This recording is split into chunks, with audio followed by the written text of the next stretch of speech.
Hey lovelies, it's your girl Swan here bringing to you a brand new video. If you're new to my channel, welcome. Thanks so much for giving my video a try. Don't forget to hit that like button, subscribe and hit that little bell so you'll always be notified when a new video comes out.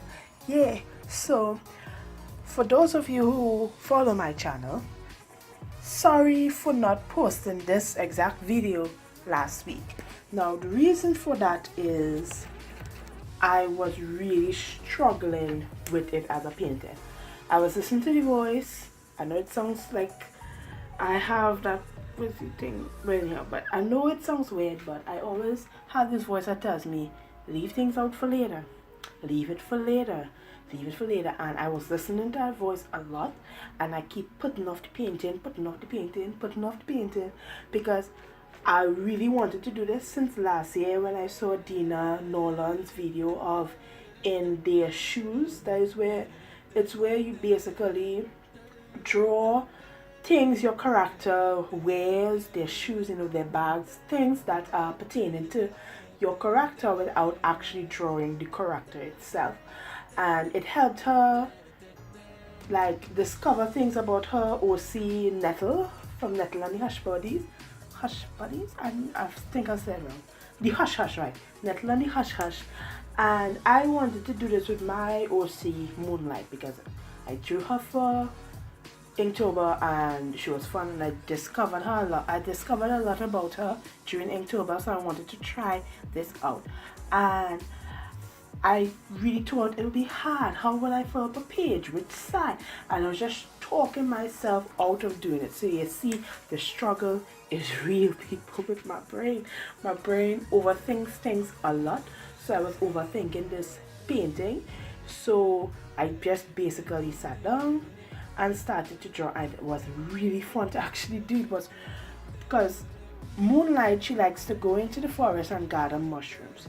In doing this challenge, I realized why she likes to go into the forest and collect mushrooms, because during October I was like, I don't know why she likes it, but now doing this I do. And one thing that discouraged me, as you see here, is where oil kinda went, I don't know, there was oil on the table, there's coconut oil everywhere all the time, and it kinda affected the painting, and I was even discouraged from stopping it, from stop doing it and start all over. But I was like, no, I'm going to power through, because if I have to start over, I know I'm not going to, because I was already struggling with this painting.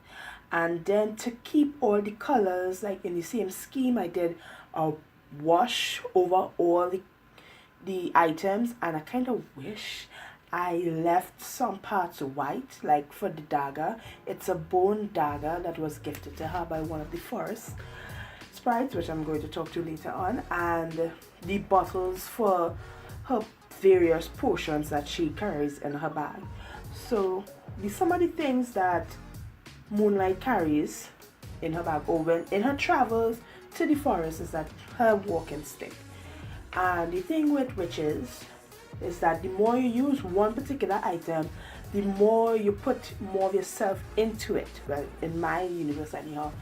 And the more she used her walking stick, is the more of her power will transfer into the stick. And I was like, that's a cool idea, I never thought about that, and it just came to me in this as well. So she got this stick for like a while ago, but it's not fully connected with her yet, but it's slowly getting there. She has a pouch for water, which is this brown thing there. That's her, it's not really brown, it's reddish brown, but that's her pouch for carrying her water.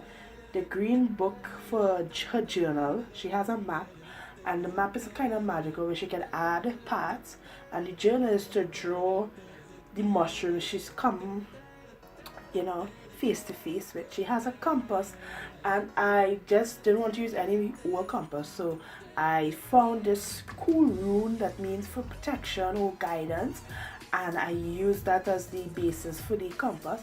She has a cauldron in case she has to, like, I don't know, mash some mushrooms or something.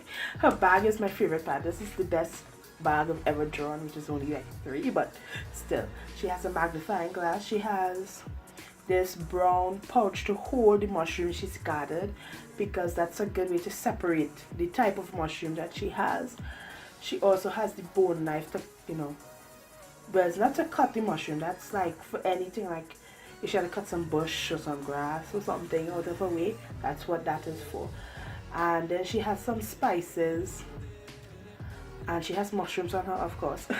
And this little leaf is just also like spice. And on the top there's some vials with some potions in case she needs it, because if in the RPG world you always need some vials. Okay. And this weird looking knife, when I do my research about mushroom gathering, this is the type of knife that is mainly used when mushroom gathering. So you have a brush at the end to brush the excess dirt off the mushroom, and of course kind of curved blade to cut the mushroom. Good. And in doing research I was like, why would Moonlight continuously want to go into the forest?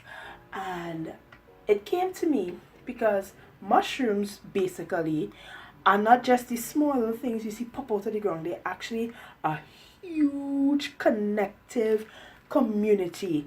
And they're so like, let's just say if you see a bunch of mushrooms of the same type in a one area, all those mushrooms will most likely be the exact same mushroom. I know, mind blown. And I was like, okay, cool. So what if each mushroom, like those big connective mushrooms, if they got big enough, they get their own mushroom guardian. Yes. And even in my mind, I was getting some ideas of what these mushroom guardians would look like. Of course, they would look like the mushroom, but they'll be kind of humanoid, kind of. And I was like, that's what Moonlight likes to do. She likes to help take care of the guardian, because you can't just and to keep the balance in the forest. Like, so maybe each witch have her own part of the forest, or let's say a forest that they have to take care of and keep the balance, that she interacts with animals and the spirits of the forest. So let's say she has to keep the balance and she has to pick the mushrooms. Otherwise, if one type of mushroom or one mushroom guardian spreads too much, it could like have a big war in the forest. But you see, just doing this has helped me expanded on Moonlight's world, and I was so grateful for this. And my gosh, this was so fun to do, and it was way easier. So I always thought, I don't know how they'll put those things together, and it was so easy. Once you start drawing, you just start by drawing one thing and the rest will follow. And in the end, I think I overworked the painting. I think they oversaturated, and I was working late in the night to paint this, because I know if I was to keep going on, I would get fed up and just leave it alone. But I didn't. So this is the finishing touches, and I'm done. Yay! Look, I mostly kept with the earthy theme because Moonlight likes earthy colors, especially reddish brown. That's her thing. And this is the final result. I'm so glad that I overcame the struggle of, I don't know how to do this. This is going to be stupid. I got over that, and I came up with this, and I came out with this amazing painting. And I might do this again. Yeah. But like for clothes she'll wear. So thanks so much for watching, lovelies. I'll see you later next week. Bye.